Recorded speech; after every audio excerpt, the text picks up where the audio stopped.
3 months had passed since Bridget West lost her husband Franklin to a sudden heart attack, but for her, time had frozen on that terrible day. At 47, she found herself utterly alone in the elegant two-story colonial they had lovingly restored together over their 20-year marriage. What was once their dream home now felt like a museum of memories, each room preserving moments of a life that no longer existed. Across town, Roman's penthouse apartment told a different story. Pristine, impersonal spaces that reflected achievement but revealed nothing of the man himself. No family photos adorned the walls, no meaningful keepsakes cluttered the surfaces. The sleek, modern interior had been featured in architectural magazines, yet it felt more like a high-end hotel suite than a home, a place to rest between conquests in the business world, not a sanctuary that reflected his identity beyond his professional success.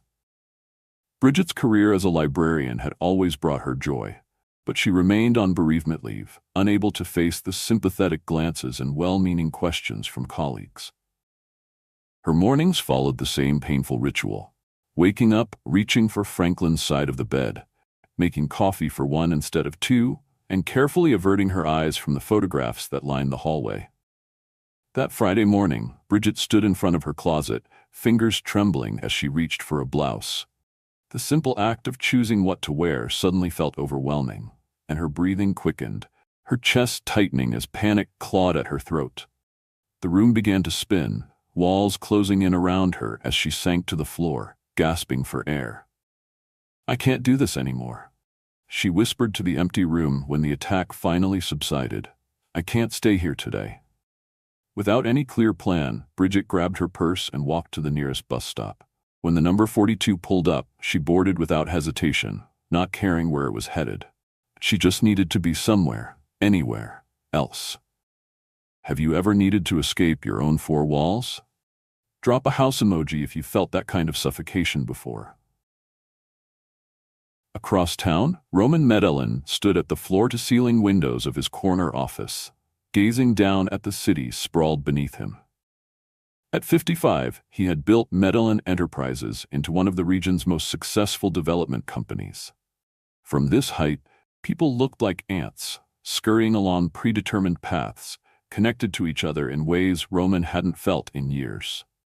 The morning executive meeting had just concluded, where he delivered precise directives on their latest acquisition with his customary confidence and authority. The Anderson acquisition would add another jewel to Medellin Enterprises' crown, a smaller development firm with innovative approaches to sustainable building that would position them perfectly for the growing eco-conscious market. On paper, it was a brilliant move. Yet as the board members filed out with their marching orders, Roman felt none of the satisfaction that typically accompanied a strategic victory. Everyone in the room respected Roman's business acumen, but few truly knew the man behind the power suits and decisive handshakes. He maintained a careful distance, professional, cordial, but never quite light, letting anyone see beyond the polished veneer. After the meeting, Roman's phone rang with his sister's weekly check-in call. "Roman, when was the last time you took a day off?" Angela asked, concern evident in her voice. "You've canceled dinner with us 3 times this month." "The Anderson deal is closing next week," he replied, the excuse falling easily from his lips. "Once that's finalized, I'll have more time." "That's what you said about the Westfield project last quarter," she sighed. "You're going to work yourself into an early grave just like Dad." The comparison stung, though Roman would never admit it. After a night of restless sleep, plagued by dreams he couldn't remember but left him unsettled, her words echoed uncomfortably in his mind. On impulse, Roman called his assistant. "Helen, clear my morning. Something's come up." Without allowing himself time to reconsider, he left his briefcase behind, removed his tie, and headed to the elevator. In the lobby, instead of signaling his driver, Roman walked past the gleaming black car and toward the public bus stop. "Time to remember how regular people live," he murmured to himself, an odd sensation of lightness passing through him as he stepped away from his usual routine. Bridget boarded the bus in a fog, barely noticing the other passengers as she swiped her rarely used transit card. Finding an empty seat, she slid in and gazed unseeingly out the window, her mind drifting like the clouds above the city skyline. 3 rows ahead, Roman sat absorbed in his emails, thumbs scrolling mechanically through messages he wasn't really reading. The familiar weight of responsibility pressed on his shoulders, even in this unfamiliar setting. The bus lurched around a sharp corner, throwing Bridget off balance as she tried to reach for the stop button. She stumbled forward, colliding with the seat beside Roman, just as another sharp turn sent her tumbling directly against his shoulder. "I'm so sorry," she gasped, mortified as she struggled to right herself. Roman instinctively reached out to steady her, his hands warm and firm on her arm. "No need to apologize. These drivers think they're in the Indy 500. His unexpected quip drew a small, surprised smile from Bridget, the first genuine one in weeks. She settled into the seat beside him, clutching her purse tightly on her lap. "Going somewhere special?" Roman asked, noticing her tense posture. "Nowhere, actually," Bridget admitted, surprising herself with her honesty. "I just needed to not be home today." Roman looked up from his phone, really seeing her for the first time. There was something in her eyes, a depth of feeling, a rawness that resonated with something buried deep within him. "That's funny," he said quietly. "I'm not going anywhere specific either, just riding." The bus hit a pothole, jolting violently. Bridget's purse toppled from her lap, its contents scattering across the floor. As they both bent to retrieve the items, Roman picked up a prescription bottle and a folded newspaper clipping. Before handing them back, he caught a glimpse of the obituary photo, a smiling man with Bridget's arm around his shoulder. Their eyes met as he returned the items, and something unspoken passed between them, an acknowledgement of loss, of life's unexpected turns. The driver announced the next stop, and both Bridget and Roman stood simultaneously. "This is you too?" Bridget asked, surprised. Roman hesitated. "I suppose it is now." They exited together, finding themselves on a tree-lined street with a small cafe on the corner. Roman glanced at the cheerful red awning, then back at Bridget. "I don't know where I'm going today either," he said, the words feeling foreign yet liberating on his tongue. "Maybe we could be lost together for a little while? Coffee?" The invitation surprised Roman as much as it seemed to surprise Bridget. In 20 years of business leadership, he had never made such an impulsive, personal gesture to a stranger. Something about this woman's unguarded grief had cut through his carefully constructed barriers, creating a moment of genuine human connection that felt both unfamiliar and essential. Bridget hesitated, 20 years of marriage having left her unprepared for such moments. But something in the stranger's eyes, kindness without pity, made her nod. "Yes," she said softly. Coffee would be nice. The cafe was a charming refuge, tucked away from the city's relentless pace.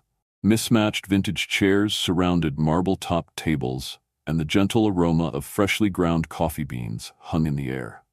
They chose a quiet corner table by the window, sunlight streaming in through lace curtains. An awkward silence fell between them as they waited for their drinks. Bridget with her hands folded tightly in her lap, Roman absently checking his phone before deliberately placing it face down on the table. "I'm Bridget," she offered finally. "Roman," he replied with a small smile. "Do you make a habit of riding buses to nowhere?" "First time, actually," she admitted, wrapping her hands around the warm mug the server placed before her. "I'm usually more structured than this." Roman nodded, understanding in his eyes. "Sometimes structure becomes a prison. And sometimes it's all that keeps you standing," Bridget countered softly. The honesty in her voice made Roman set down his espresso. "Fair point. So what made today different?" Bridget traced the rim of her cup, considering how much to reveal to this stranger. There was something freeing about sitting across from someone who knew nothing of her history, who didn't look at her with the heavy weight of expectation about how a widow should behave. "My husband died 3 months ago," she said finally, the words hanging between them. "Heart attack, no warning, and this morning, I just couldn't bear to be in our house for one more minute." She waited for the usual awkward expressions of sympathy, the fumbling platitudes that people offered when confronted with grief. Instead, Roman simply nodded. "I'm sorry," he said, his voice genuine but not overflowing with pity. "That explains why the bus seemed like a better option than home." "And you?" Bridget asked, grateful for his measured response. What's your reason for aimless public transportation? Roman leaned back, considering his answer. I'm in business, he said vaguely. Most days I know exactly where I'm going and how to get there. Today, I just needed to step off the path. I used to have a path, Bridget said, surprising herself with her candor. Now I have this. Void. My house doesn't feel like home anymore. Every room is just a reminder of what's missing. Roman nodded slowly. Some days my office feels like a prison cell, he confessed, the words escaping before he could filter them. All that success, and for what? To sit alone at the top? Bridget studied him more carefully, a flicker of recognition crossing her face. She reached for her phone, did a quick search, and turned the screen toward him. Roman Medellin, CEO of Medellin Enterprises? Roman winced slightly, his cover blown. Guilty as charged? Does that change things? Should it?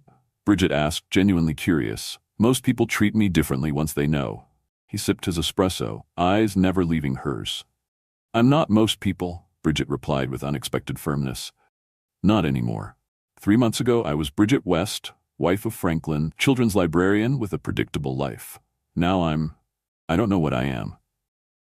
Today we're just Roman and Bridget, he suggested, two people taking a detour. No titles required. A genuine smile touched Bridget's lips. I'd like that. They talked until their coffee grew cold, neither mentioning the time. Finally, Bridget glanced at her watch and sighed. I should probably find my way back to reality. Same here, Roman agreed, though reluctance colored his tone. They stood outside the cafe, the afternoon sun warming their faces. Thank you, Bridget said suddenly, for not making me feel broken. Roman smiled. Thank you for reminding me there's a world outside boardrooms. They parted without exchanging numbers or last names, but as Roman walked away, he turned back once. Maybe do this again sometime? Bridget nodded, surprising herself. Maybe. Bridget returned to her silent house, but somehow the emptiness felt less oppressive. She moved through the living room, pausing at the bookshelf where she'd been avoiding looking at photographs. For the first time since the funeral, she allowed herself to pick up a frame, tracing Franklin's smiling face with her fingertip. I met someone today, she whispered to the photo. Not like that, just a person who didn't look at me like I might shatter. She set the frame down, then reached for an album she hadn't opened since Franklin's death. I think that's progress, don't you? Across town, Roman returned to his office, his assistant Helen doing a double take at his casual appearance. Productive morning, sir? She asked, handing him a stack of messages. Surprisingly, yes, Roman replied, his mind still lingering on his conversation with Bridget. The afternoon meetings dragged on, his thoughts repeatedly drifting to the woman on the bus, her candor and quiet strength. That evening, as executives and staff filtered out of the building, Roman remained at his desk, the city lights twinkling below as darkness fell. He found himself thinking about Bridget's comment about her house no longer feeling like home. When had his own spaces last felt truly comfortable? When had he last had a conversation that wasn't ultimately about business?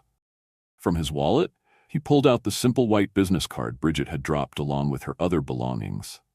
Bridget West, children's librarian, it read, with a phone number and email. Before he could overthink it, Roman typed a text message. Same bus, same time next Saturday? Across town, Bridget was on the phone with her sister Catherine. I actually talked to someone today, Bridget said, curled up on her couch. A stranger on the bus, if you can believe it. That's wonderful, Bridge. Catherine exclaimed. Man, woman, young, old? Details, please. A man, Bridget admitted reluctantly. Older, successful type. We just had coffee and talked. It was nice, normal. He didn't look at me like I was about to fall apart. And did you get his number? Catherine pressed. It wasn't like that, Bridget insisted. It was just coffee. Her phone chimed with an incoming message. Looking down, Bridget felt a small flutter in her chest at the unexpected text. Same bus, same time next Saturday. Catherine's voice continued on the other line, but Bridget barely heard her as she considered the message. Was she ready for this? What was this anyway? Just two strangers continuing a conversation, she told herself. After long minutes of deliberation, she typed her reply. Same seat? The week passed in a blur of routine for both Bridget and Roman.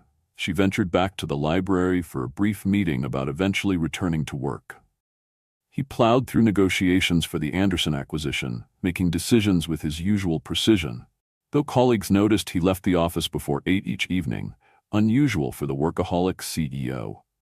Saturday morning arrived with pale sunshine and a crisp breeze. Bridget spent more time than she'd admit choosing her outfit, settling on a simple blue dress that Catherine had always said brought out her eyes. Roman opted for dark jeans and a casual button-down, leaving his usual power suit hanging in his closet. They both arrived at the bus stop 5 minutes early, a mutual smile of recognition passing between them as they spotted each other. "You came," Roman said, surprising himself with how pleased he felt. "So did you," Bridget replied, smoothing her dress nervously. The bus ride was less awkward than either expected, conversation flowing more naturally than it had any right to between virtual strangers. "How was your week?" Roman asked. "I went back to the library," Bridget shared, "just to talk about returning.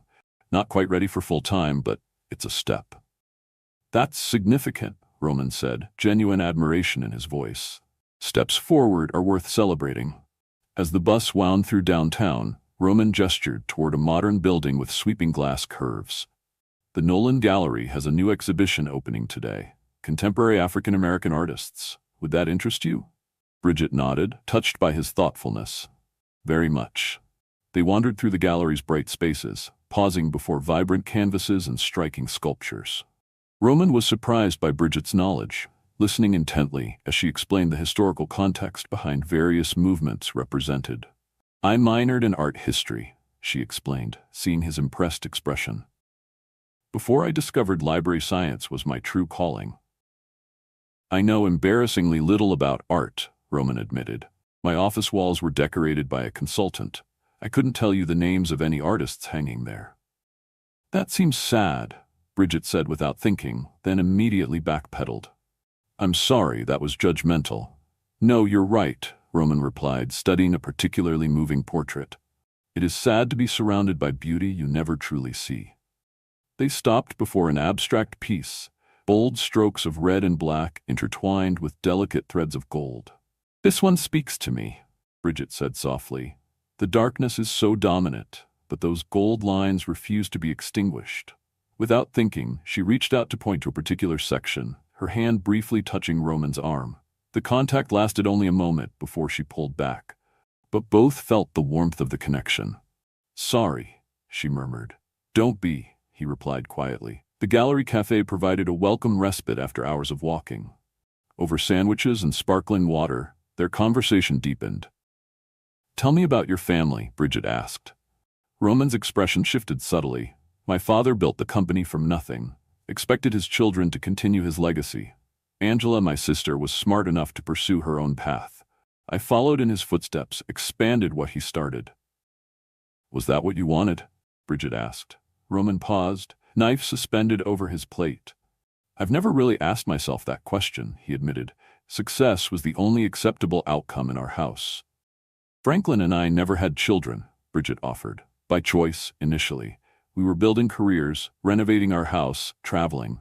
Then years passed, and it just remained our choice. Some people never understood that." "People rarely understand choices that differ from their own," Roman observed. "My board members cannot comprehend why I haven't remarried after my divorce 15 years ago. As if partnership is simply a box to check." Bridget nodded. "Exactly." Roman smiled, feeling understood in a way that had become rare in his life. As afternoon shadows lengthened, they finally left the gallery, standing once again at a crossroads of parting. "Thank you for today," Bridget said. "It's the longest I've gone without thinking about everything in months." "The pleasure was mine," Roman replied. "Next Saturday?" he added, the question coming easily now. "Next Saturday," Bridget agreed, finding herself looking forward to it already. The following Wednesday, Bridget sat in a circle of metal folding chairs at her grief support group in the community center basement. When the facilitator, Karen, asked if anyone wanted to share, Bridget surprised herself by raising her hand. "I've met someone," she began hesitantly, immediately seeing the misunderstanding in several sympathetic faces. "Not romantically," she clarified quickly, "just a new friend. We've met twice, actually. Tell us about these meetings, Karen encouraged. Bridget described the chance encounter, the art gallery, the ease of conversation with Roman, but hesitated to share more details. What's holding you back from telling us more? Karen asked gently. I feel guilty, Bridget admitted, the words catching in her throat. Like I'm betraying Franklin by enjoying someone else's company. An older woman across the circle nodded in understanding. I felt the same way the first time I laughed after losing George. But eventually, I realized that living fully is how I honor what we had. The words stayed with Bridget as she visited the library later that week, meeting with her director about returning to work. We've missed you, Bridge, Marlene said, warmly embracing her. The children keep asking when Miss West is coming back for story time. I'm thinking part-time to start, Bridget replied. I'm not sure I'm ready for full immersion. Whatever works for you, Marlene assured her. Your job is here when you're ready. That evening, Bridget found herself browsing job listings online, not just at libraries, but literacy nonprofits, educational publishers, even a museum looking for an education coordinator. The possibility of change, once terrifying, now held a glimmer of interest. Before bed, she sat on the edge of the mattress, holding a framed photo of herself and Franklin on their 15th anniversary trip to Montreal. Am I allowed to start living again? She whispered to his smiling image. Is it too soon? Or am I just hiding if I don't try? She traced his face with her fingertip. I think you'd tell me to go for it, wouldn't you? You always pushed me toward new adventures. The silence held no answers, but for the first time it felt less absolute. Roman's week was consumed by the final stages of the Anderson acquisition. The board meeting on Thursday grew tense when he unexpectedly questioned the aggressive strategy for absorbing the smaller company. These people built something valuable, Roman argued, surprising even himself with his vehemence. Dismantling their culture overnight isn't just bad business, it's disrespectful to what they've created. Charles Whitmore, his CFO of 15 years, cornered him afterward. What's going on, Roman? 3 months ago, you were pushing us to move faster on this deal.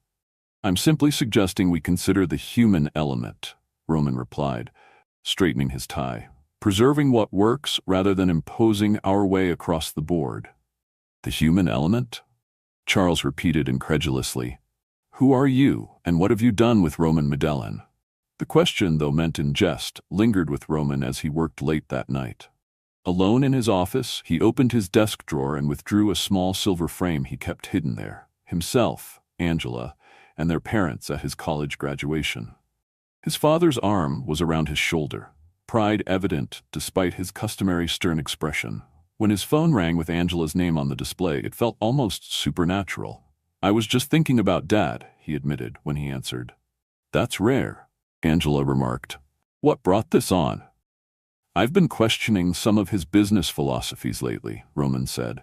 The relentless expansion, the focus on profit above all else. A long pause followed before Angela spoke. Did I ever tell you what Dad said to me in the hospital, right before the end? No, Roman replied, sitting up straighter. He said he wished he'd taken more Saturdays off, Angela said softly. That all the deals he closed couldn't keep him company in that hospital room. Roman's thoughts immediately flew to his recent Saturdays with Bridget.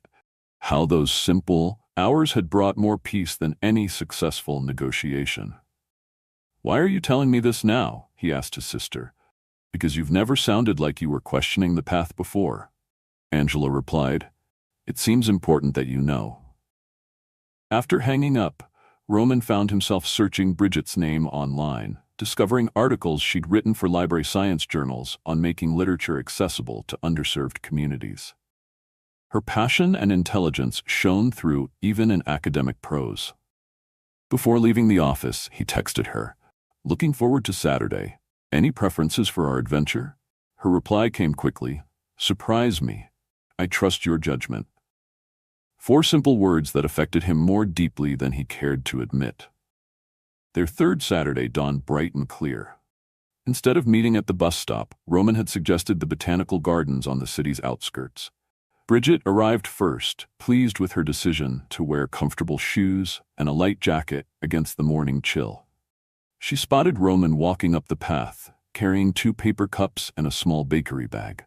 A flutter of anticipation rose in her chest, not just at seeing him, but at the realization that she was looking forward to something for the first time in months.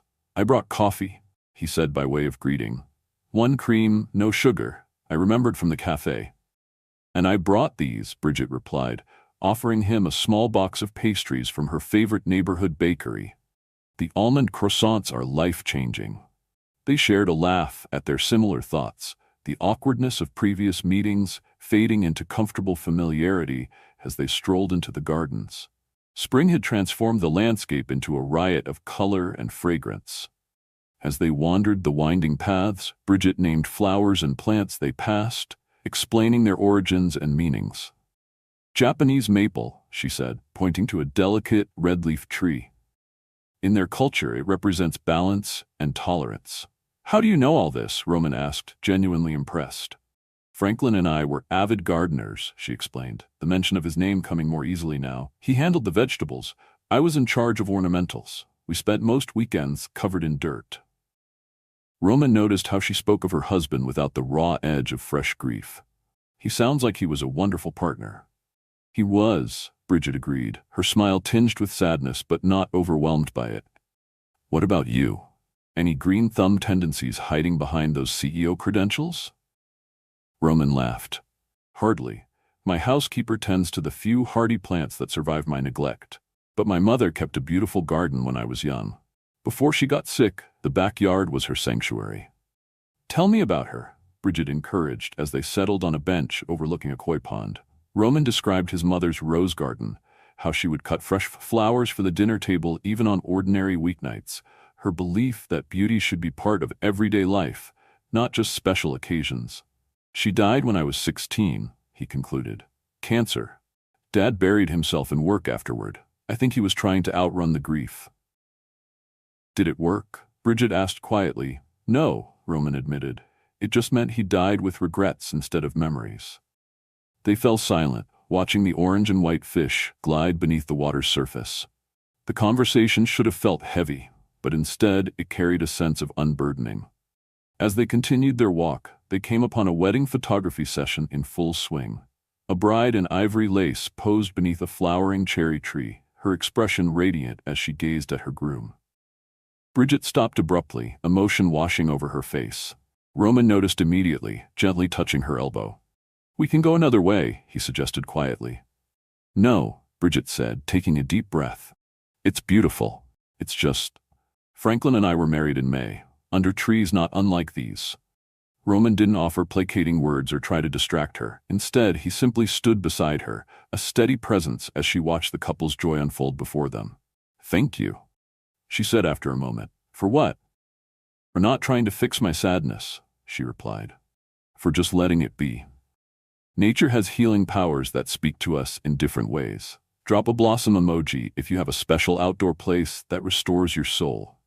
As if responding to Bridget's vulnerability, the sky darkened suddenly and fat raindrops began to fall, quickly increasing to a downpour. They ran for cover, finding refuge in a small garden pavilion along with several other visitors.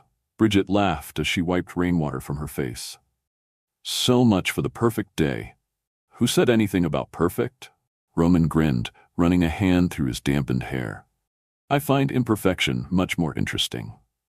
They sat on a bench inside the pavilion, watching sheets of rain transform the garden into a glistening wonderland. The unexpected intimacy of the shelter, the sound of rain on the roof, created a bubble of privacy despite the other visitors. "Can I ask you something personal?" Roman ventured after a comfortable silence. "After I cried in front of you, I think we're past formalities." Bridget replied with a small smile. "Do you think you'll ever want to share your life with someone again?" The question hung between them, weighted with implications neither was ready to address directly. "I don't know," Bridget answered honestly. "For 20 years, I was part of Franklin and Bridget. Being just Bridget still feels like wearing someone else's clothes." She turned her gaze to the rain before adding, "But I'm starting to recognize that loneliness is a poor companion for the rest of my life." A shiver ran through her as a cool breeze swept through the pavilion. Without hesitation, Roman removed his jacket and draped it over her shoulders. "Thank you," she said, pulling it closer around her. The fabric carried the faint scent of his cologne, subtle and distinctly masculine. When the rain finally subsided, leaving the gardens washed clean and glistening, Roman offered to drive Bridget home rather than waiting for the bus in wet clothes. She hesitated only briefly before accepting, but her eyes widened when they approached his vehicle. A sleek, midnight blue luxury sedan with a driver holding the door open. "James, this is my friend Bridget," Roman introduced. "We got caught in the rain at the gardens." "Very good, sir." The uniformed driver nodded politely. "Where shall we take Miss Bridget?" The formality and obvious display of wealth created a sudden distance between them that hadn't existed in the garden's simple surroundings. Bridget gave her address stiffly, acutely aware of her middle-class neighborhood and modest home as she settled into the leather seat. Roman sensed her discomfort. "I should have mentioned James," he said quietly as the privacy partition closed. "Force of habit, I'm afraid." "It's fine," Bridget replied, though her relaxed demeanor had disappeared. "It's just a reminder of how different our worlds are." When they reached her home, Roman walked her to the door. The easy connection they'd shared earlier had been replaced by awkward awareness of their disparate lives. "Thank you for today," Bridget said formally, removing his jacket and returning it. "It was lovely." "Bridget," Roman began, wanting to bridge the sudden gap between them. "I'll see you next Saturday," she interrupted, not quite meeting his eyes. "Of course," he nodded, recognizing her need for space. "Next Saturday." As his car pulled away, Bridget stood on her porch, conflicting emotions washing over her. The connection she felt with Roman was undeniable, but so was the reality of their different worlds. Was she setting herself up for more heartache by continuing their strange friendship? The following week marked a turning point for both Bridget and Roman. She returned to the library part-time, welcomed back with handmade cards from the children and a small celebration from her colleagues. The familiar rhythm of work provided comfort, but also highlighted how much she had changed during her absence. In her home office, Bridget began clearing space that had become a storage area during her grief. Among Franklin's belongings, she found his half-finished woodworking projects, bookends he'd been carving for her library, a jewelry box left in various pieces. As she held these tangible pieces of unfinished life, Bridget realized something had shifted within her. The pain hadn't disappeared, it had transformed. What once felt like a gaping wound now resembled a tender scar, sensitive but no longer bleeding. She could touch the memories without being consumed by them. When had that happened? Perhaps it had been gradual, like dawn slowly brightening the sky, impossible to pinpoint the exact moment darkness gave way to light. Grief, she was learning, wasn't a straight line but a winding path that sometimes doubled back on itself. There were still mornings when she reached for Franklin, still evenings when his absence felt unbearable. But those moments now existed alongside new experiences that didn't feel overshadowed by loss. Conversations with Roman that stretched late into the night, shared laughter over simple pleasures, the quiet anticipation of their weekly meetings. It wasn't that Franklin's memory was fading, rather, it was finding its proper place in her continuing story. Instead of packing them away as she might have done months ago, she set them on a shelf where she could see them. Acknowledgements of unfinished dreams rather than painful reminders. Slowly, she began rearranging rooms, not erasing Franklin's presence, but creating space for her continued life alongside his memory. Some photos were carefully placed in albums rather than displayed on every surface, allowing the house to breathe again. Meanwhile, Roman took the unprecedented step of declining an international business trip, sending his capable VP of operations instead. "Everything all right, sir?" Helen asked, clearly surprised by his decision. "You've never missed the Tokyo conference." "Everything's fine," Roman assured her. "I'm simply delegating more effectively." That same afternoon, he joined a CEO roundtable focused on corporate social responsibility, an invitation he'd previously declined twice. "Roman Medellin," said Jeffrey Barnes, CEO of a prominent tech firm, as they shook hands. "Never thought we'd see you at one of these soft skills events." "Perhaps I'm expanding my definition of success," Roman replied, surprising himself with his candor. Later that week, he had lunch with his longtime mentor, Richard Oakes, who had retired 5 years earlier. "You seem different," Richard observed over their meal.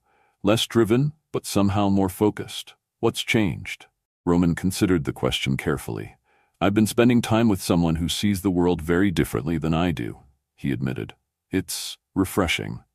"Ah," Richard nodded knowingly. Nothing like a new relationship to shift perspective. On Thursday afternoon, Bridget visited Franklin's grave for the first time since the funeral.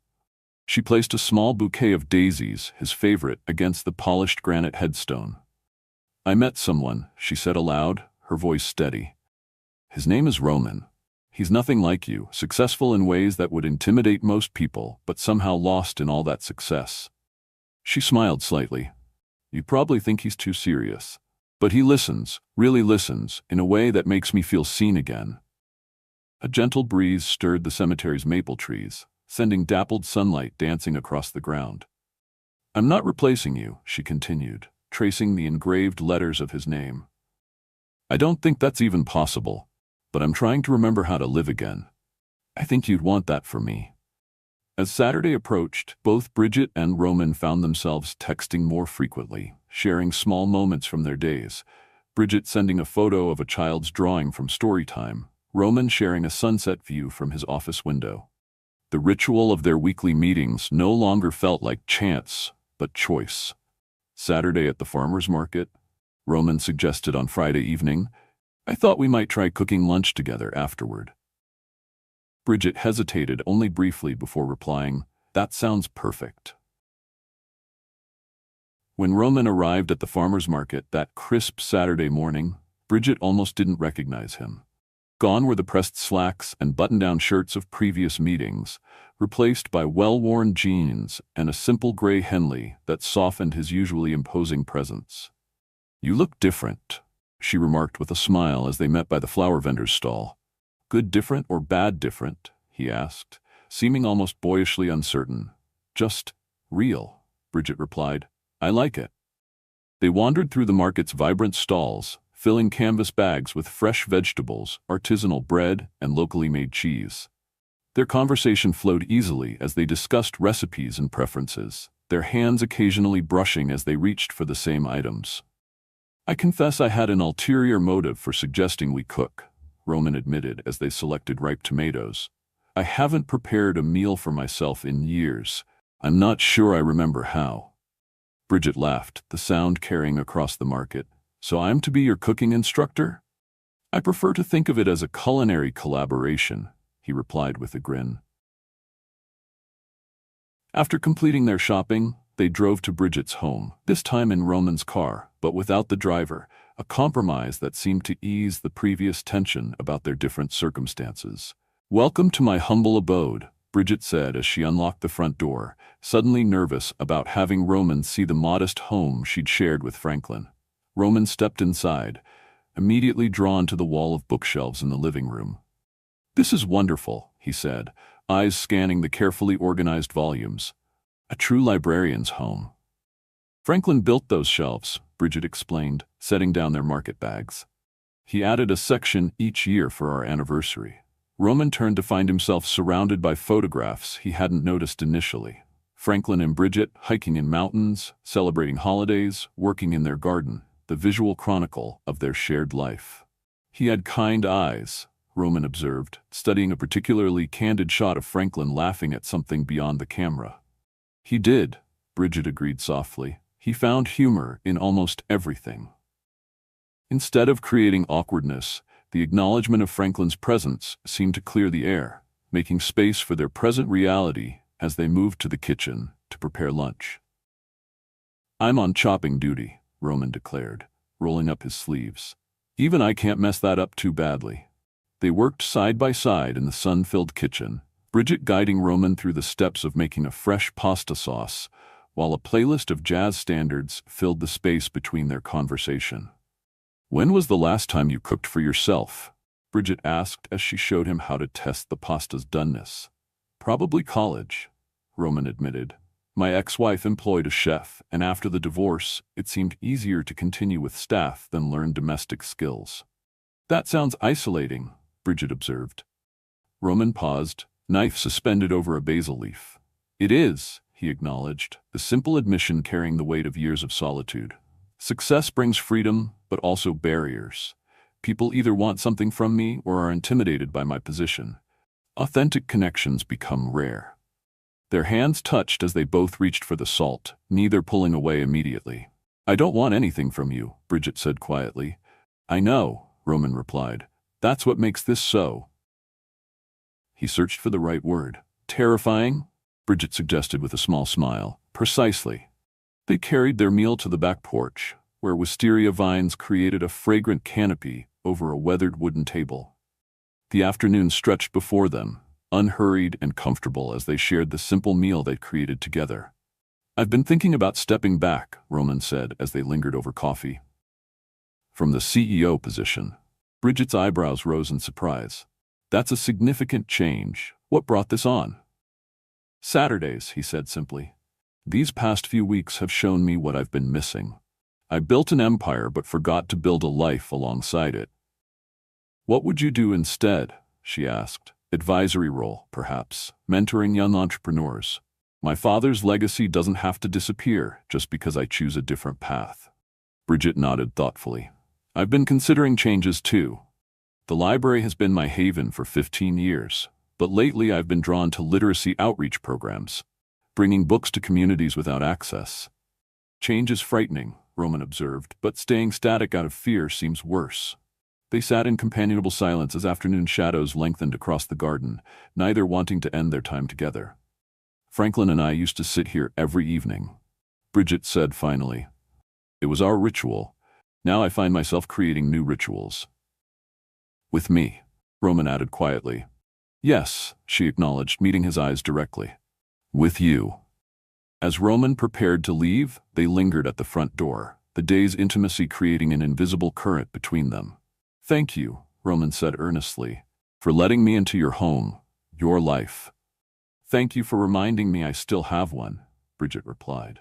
Their goodbye held the weight of unspoken feelings, each sensing the shifting ground beneath their carefully maintained friendship. Over the next several weeks, their Saturday ritual became the anchor around which both their lives revolved. Phone calls during the week grew longer, conversations deeper. What had begun as a chance encounter had evolved into something neither could dismiss as mere friendship, though neither had found the courage to name it aloud. With each meeting, the careful distance they'd maintained began to dissolve, replaced by a comfortable familiarity that both comforted and frightened them. The following Saturday marked the first interruption in their ritual. Roman called Bridget on Thursday, his voice tight with regret. I have to fly to Tokyo tomorrow, he explained. Crisis with our Asian markets. The board is insisting I handle it personally. Of course, Bridget assured him, ignoring the disproportionate disappointment that settled in her chest. Business emergencies don't observe weekends. 2 weeks, Roman said. I should be back by then. I'm sorry about our Saturday. Don't apologize, Bridget said firmly. We never made formal commitments. A pause stretched between them. But I'll miss our time together, Roman admitted quietly. Me too, Bridget replied, allowing herself this small honesty. The separation created space for reflection. Bridget submitted her application for full-time return to the library, along with a proposal for a new mobile reading program for underserved neighborhoods. The work energized her in ways she hadn't experienced since before Franklin's death. Meanwhile, Roman found himself in endless meetings in Tokyo's financial district, negotiating terms to stabilize their Asian subsidiary. Between sessions, he wandered through an upscale bookstore, purchasing a beautifully illustrated volume on Japanese artistic traditions that reminded him of Bridget's knowledge at the gallery. Their time zones rarely aligned, but texts bridged the distance. Found a first edition Hemingway at an estate sale today. Thought of you. Cherry blossoms beginning to bloom in Tokyo. Wish you could see them. Sunday dinner at her sister Catherine's house brought unexpected revelations. So tell us more about this CEO. Catherine prodded as they cleared the dinner dishes. You've been suspiciously vague about these Saturday outings. There's nothing to tell, Bridget insisted, though her flushed cheeks suggested otherwise. We're friends. He's interesting company. Catherine hummed skeptically. Friends who text constantly and look disappointed when their phones don't chime. Is it wrong to enjoy someone's conversation? Bridget challenged. Not wrong at all, Catherine replied gently. Actually, it's wonderful to see you engage with life again. I just wonder if you're allowing yourself to recognize what might be developing. It's complicated, Bridget sighed. He lives in a different world. All relationships bridge different worlds, Catherine observed. The question is whether the connection is worth building that bridge. Roman faced similar questioning during a video call with his sister. You've canceled our family dinner 3 times, yet you've never missed these mysterious Saturday appointments until now, Angela noted. Who is she? Roman's surprise must have shown on his face because Angela laughed triumphantly. I knew it. My workaholic brother has met someone. Her name is Bridget, Roman admitted. She's a librarian, widow. We met by chance and just connected. A librarian? Angela repeated, her eyebrows rising. That's quite a departure from your usual type. She's unlike anyone I've known, Roman said, unable to keep the admiration from his voice. Authentic, insightful. She sees me, not my position or wealth. You're smitten, Angela observed with delight. I'm intrigued, Roman corrected, though even he didn't believe the understatement. As the days passed, both found themselves checking their phones more frequently than they cared to admit, messages becoming their tenuous connection across continents. Roman's return to the city came a day earlier than expected. Instead of heading to his office or penthouse, he directed his driver to the public library where Bridget worked. The elegant art book from Japan sat wrapped on the seat beside him, his pulse quickening as they approached the historic building. Entering the children's section, Roman felt conspicuously out of place among the bright colors and small furniture. He spotted Bridget immediately, seated in a reading circle with preschoolers gathered around her. The animation in her face as she read, complete with different voices for each character, captivated not just the children, but Roman as well. When she glanced up and saw him, her story faltered for just a moment before she recovered, finishing the tale to enthusiastic applause from her young audience. She dismissed the children to activity tables before approaching him, aware of curious glances from her colleagues. You're back early, she said, unable to hide her pleasure at seeing him. Negotiations concluded faster than anticipated, he replied. I thought I'd surprise you. Consider me surprised, she smiled, nodding toward the staff room. I have lunch break now if you'd like to join me. They settled in the library's courtyard, a hidden garden oasis in the midst of the busy city. Roman presented the wrapped book, watching as Bridget's face lit up with genuine delight. You didn't need to bring me anything, she protested, even as her fingers carefully unwrapped the package. I wanted to, he said simply. It reminded me of you. Their conversation flowed as if no time had passed, filling each other in on the events of their 2 weeks apart. As their lunch hour drew to a close, Roman hesitated before asking the question that had occupied his thoughts during the long flight home. There's a charity gala this Saturday, he said, for children's literacy. I'm on the board. Would you consider attending? With me? The invitation represented a shift from private Saturday rituals to a public acknowledgement of whatever was developing between them. Bridget felt the weight of the moment. As your colleague in the literacy field? She asked carefully. As my guest, Roman clarified. My date, if you're comfortable with that term. Bridget took a deep breath. That would mean entering your world. A world I'm increasingly questioning, Roman reminded her. But yes, it would be more visible than our previous meetings. I'll need to find something appropriate to wear, Bridget mused, already mentally scanning her closet of sensible librarian attire. Roman's smile warmed his entire face. Is that a yes? It's a yes, Bridget confirmed, returning his smile despite the flutter of nervousness in her stomach. The remainder of the week passed in a blur of preparation. Bridget's shopping expedition with Catherine yielded a simple but elegant midnight blue gown that Catherine insisted brought out the gold flecks in her eyes. Are you ready for this step? Catherine asked as they sipped celebratory coffee after their successful purchase. I don't know, Bridget admitted, but I'm tired of letting fear make my decisions. Saturday evening arrived clear and cool. When the sleek black car pulled up in front of her house, Bridget's hands trembled slightly as she gathered her wrap and small evening bag. The driver opened her door with a respectful nod. "Miss West, Mr. Medellin is waiting for you at the venue. He sends his apologies for not collecting you personally. He was detained by the event organizers." The Grand Plaza Hotel's ballroom had been transformed into an elegant wonderland for the gala. Crystal chandeliers cast a warm glow over tables adorned with literary-themed centerpieces, stacks of classic novels, and cascading flowers. Roman waited at the entrance, his tailored tuxedo emphasizing his imposing height and distinguished silver at his temples. When he caught sight of Bridget, his conversation with the event coordinator trailed off mid-sentence. She approached somewhat hesitantly, aware of curious glances from the city's elite already circulating with champagne flutes. "You look breathtaking," Roman said quietly as he took her hand. "You clean up pretty well yourself," she replied with a nervous smile. As he guided her into the ballroom, his hand rested lightly at the small of her back, a gesture both protective and proud. Roman introduced her to colleagues and board members, never hiding or diminishing their connection. "Bridget has transformed our city's children's literacy program," he explained to the superintendent of schools. "Her mobile reading initiative should be a model for the district." Bridget felt a rush of pleasure at his knowledge of her work, realizing he'd been paying closer attention than she'd realized to her professional passions. When the orchestra began playing, Roman extended his hand. "Would you do me the honor?" They moved together on the dance floor with surprising ease, as if their bodies had already learned the rhythm of cooperation during their weeks of Saturday adventures. "I feel I'm in a fairy tale," Bridget admitted as they swayed to the music. "The librarian at the ball." "Complete with charming prince?" Roman teased gently. "More like complicated, thoughtful CEO who keeps surprising me," she corrected with a smile. As they circled the floor, Bridget overheard snippets of conversation from nearby couples.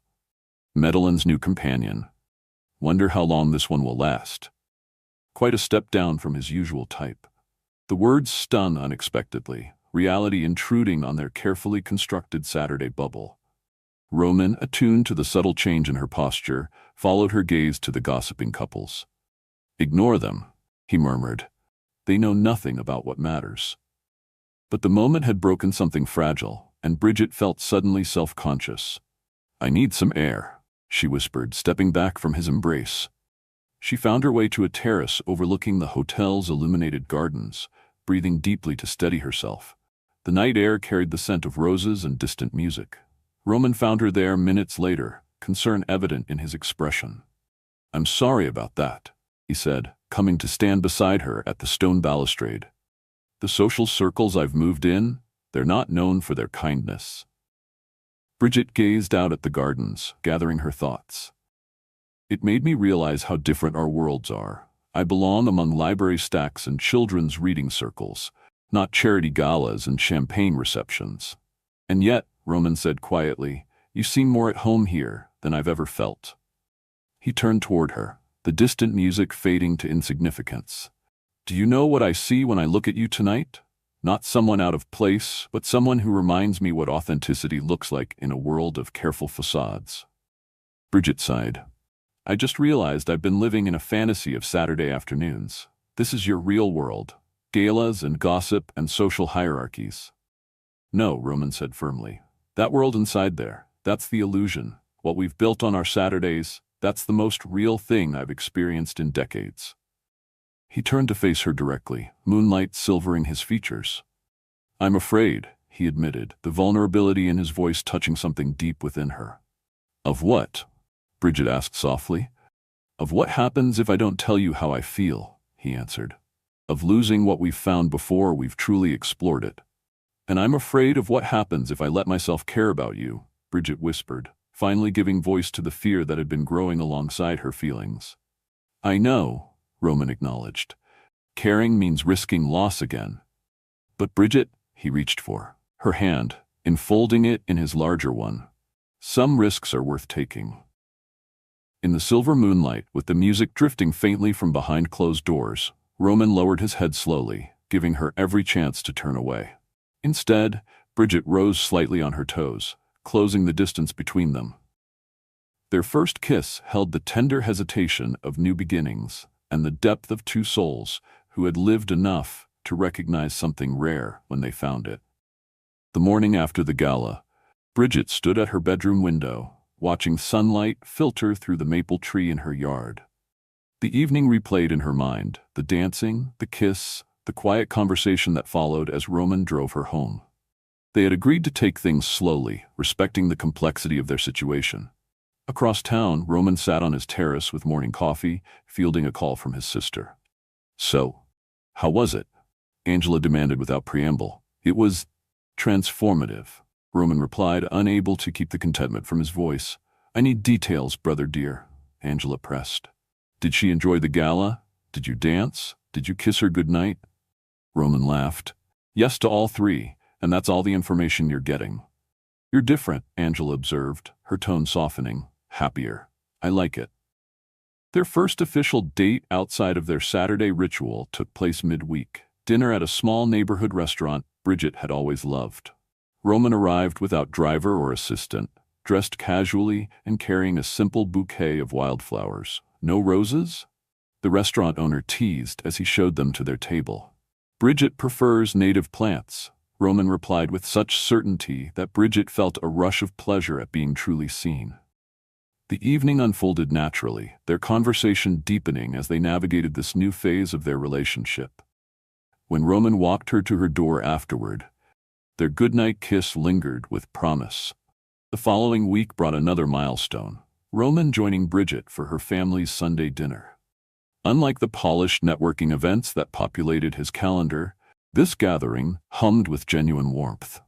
Catherine's children peppered him with unfiltered questions about his life. Her husband David shared embarrassing stories about Bridget's childhood, and no one seemed impressed or intimidated by his professional status.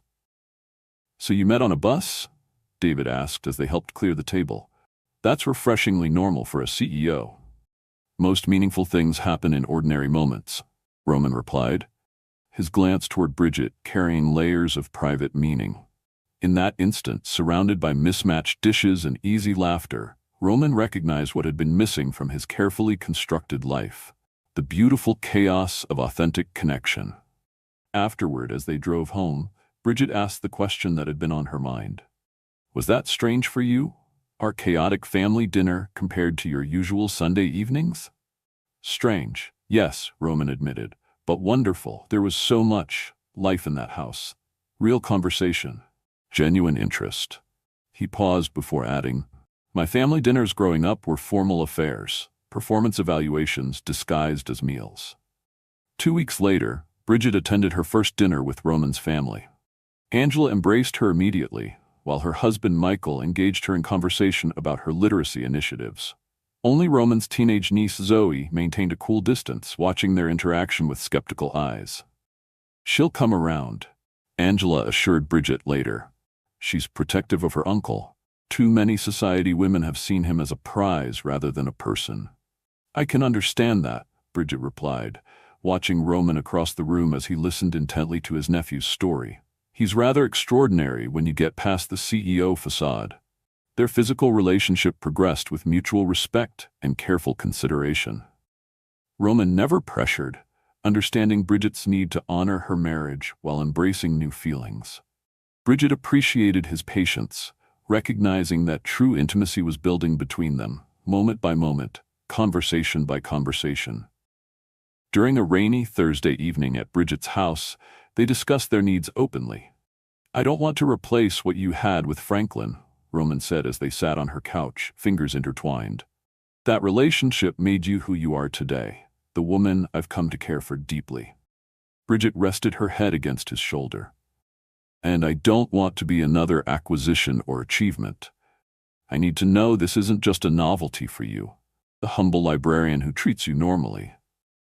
You're the opposite of an acquisition," Roman assured her. "You're the person who made me question everything I was acquiring in the first place." Their therapy sessions continued separately, Bridget processing her grief and the guilt that sometimes still surfaced, Roman working through his emotionally distant upbringing and workaholism. They shared insights from these sessions, building understanding between them. In a moment of profound trust, Bridget showed Roman Franklin's workshop in the garage, unopened since his death. "He was making this for me," she explained, running her fingers over a partially carved jewelry box, "for our anniversary." Roman studied the craftsmanship with genuine appreciation. "He was talented. These dovetail joints are impeccable." "He would have liked you," Bridget said suddenly. "Not at first. He was suspicious of corporate types. But eventually, he would have seen past that." That evening, Roman shared childhood stories he'd never told anyone. How his father had destroyed his art projects because Medellins aren't dreamers. How he'd once wanted to be an architect rather than a businessman. Through all these revelations, their Saturday ritual remained sacred. A reminder of where they began. Sometimes they explored the city. Other times they simply spent quiet hours reading in Bridget's garden or cooking together in her kitchen. The day that had once represented their escape from reality became the foundation of their new reality together. Weeks turned into months, each Saturday adding another thread to the tapestry of their relationship. Spring blossomed into summer, bringing longer days filled with farmers' markets and evening walks. They celebrated small milestones together. Bridget's first day back to full-time work, Roman's decision to delegate more responsibility at the office. With each shared experience, the careful boundaries they'd established began to soften, allowing something deeper to take root between them.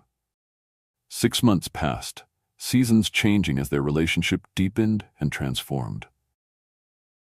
Autumn painted the city in gold and crimson as Bridget stepped into her new role as library director, implementing community programs that extended their reach beyond the building's walls. Her mobile reading initiative received county funding, allowing her to hire additional staff and expand their outreach. Meanwhile, Roman announced his transition plan at Medellin Enterprises, moving from CEO to advisory board chairman. The business world buzzed with speculation about his reasons, but those closest to him recognized the contentment behind his decision. "My father built this company to last generations," Roman explained to the board. "True legacy isn't about holding tight to control, but ensuring the enterprise evolves." Jessica Chen has been groomed for leadership for 5 years. She's ready, and the company will benefit from her vision. On a crisp October evening, Roman and Bridget sat on her porch swing, mugs of cider warming their hands as they watched leaves dance across the lawn. "I've been thinking," Roman said carefully, "about your house." Bridget tensed slightly beside him. Her home represented so much of her history with Franklin, yet increasingly it held new memories as well. Roman cooking in the kitchen, reading in the garden, laughing with her family around the dining table. "What about it?" she asked. "Have you considered selling?" he asked gently. "Not immediately, but eventually. Creating a space that's truly ours, rather than adapting to what came before." The question hung between them, weighted with implications about their future. To Bridget's surprise, the idea didn't trigger pain or resistance. "I've actually been thinking the same thing," she admitted. "This home will always be precious to me, but lately it feels more like a museum of the past than a foundation for the future." The following weekend, they drove to a coastal town 2 hours away, a place neither had visited before. They explored quaint streets, sampled local cuisine, and walked along windswept beaches, imagining without explicitly stating it what life might look like if they created a new beginning together. Back home, Bridget carefully placed Franklin's photograph in a special memory box, along with his wedding ring and other treasured mementos. "I'll always love you," she whispered to his image. "But I've discovered there's room in a heart for new love that doesn't diminish what came before." Roman undertook his own ritual of transition, clearing his father's personal items from the family vacation home, keeping select pieces that held genuine meaning while donating the rest. "Dad always said sentiment was weakness," he told Angela as they sorted through their father's belongings. "I think he was wrong. Sentiment connected to authentic feeling isn't weakness, it's the most profound strength." As November dawned, Roman and Bridget maintained their Saturday ritual, though it now existed alongside their fully integrated lives. One particularly golden morning, they boarded the number 42 bus, the very same route where they had first met nearly 8 months earlier. "Why are we doing this again?" Bridget laughed as they claimed the same seats they'd occupied that fateful day. "Indulge me," Roman smiled mysteriously. "I'm feeling nostalgic." As the bus followed its familiar route, Roman reached for Bridget's hand. "Do you remember what you said to me that first day, about riding with no destination?" "I remember being embarrassed about crashing into a handsome stranger," Bridget replied with a smile. "That day, neither of us knew where we were going," Roman continued. "We were both lost in different ways." As the bus approached their original stop, Roman pressed the button. When they stepped onto the sidewalk, he turned to face Bridget, taking both her hands in his. "I know exactly where I'm going now," he said, his voice steady despite the emotion evident in his eyes. "Wherever you are." Dropping to one knee on the ordinary sidewalk, in front of the same cafe where they'd shared their first conversation, Roman removed a small velvet box from his pocket. "Bridget West, our journey began by chance, but I want to continue it by choice. Every day, every Saturday, for the rest of our lives. Will you marry me?" The ring was a simple sapphire surrounded by tiny diamonds. Not ostentatious, but elegant and unique, much like their relationship. Tears glistened in Bridget's eyes as she looked down at this man who had entered her life when she least expected it, who had patiently walked beside her through grief toward joy. "Yes," she whispered, then more firmly, "Yes." As Roman slid the ring onto her finger and rose to embrace her, passing strangers smiled at the tableau of love unfolding on an ordinary street corner, on an ordinary Saturday that had become extraordinary through the simplest, most profound of human connections. Do you believe that sometimes the end of one chapter is truly the beginning of another? Share a book emoji if you've experienced how endings can transform into beautiful beginnings. What begins as chance can transform into choice. What starts as escape can become a journey home.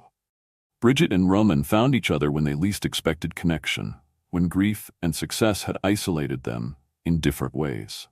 Their story reminds us that healing doesn't follow a prescribed timeline, and that love doesn't always arrive in familiar packages.